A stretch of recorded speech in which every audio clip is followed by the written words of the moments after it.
Thanks for having me here. It's a pleasure.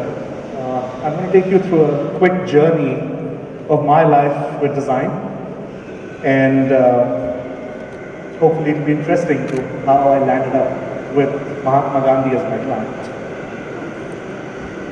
You know, I very early on read a line, and that's influenced my design quite a bit all throughout. It said that perfection in design is achieved not when you cannot add anything more to a design, but when you cannot take anything away.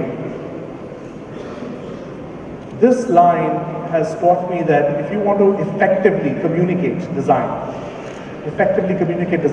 you have to have it simple, extremely simple. Every time you design something, there has to be a reason behind it. Every dot has to have a reason.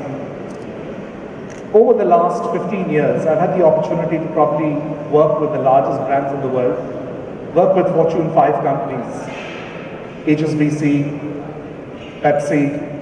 Everywhere, wherever we have worked, we've realized we've had competition from international design firms, and we've succeeded in actually producing a lot of material for these large Fortune 5 companies. And the reason why we've been successful is we have kept our designs very simple.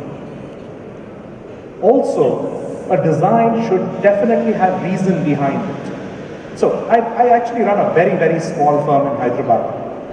And there's a little story behind how I managed to bag the largest contract of HSBC from their global office. I had the opportunity to meet Mike Gagan, who was the chairman of HSBC, who had come down from London. I was given 60 seconds to meet him, and I wanted to actually meet him and tell him that I'd like to publish a book for you. I also publish books.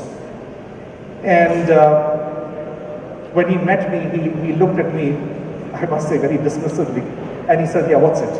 So I said, "I'd like to print a book on ancient trade routes for you." I mean, you could see the irritation on his face immediately, saying that, you think HSBC, ancient trade routes, just because there's some sort of a make-believe connect, you want to print a book for me? He started looking at his communication person, the head of communication, and saying, like, get rid of this guy now. And I said, "Sir, I still have my 30 seconds. And I said, "Here is a map of the world." And on the map of the world, it was an A0 size map that I put out in front of him.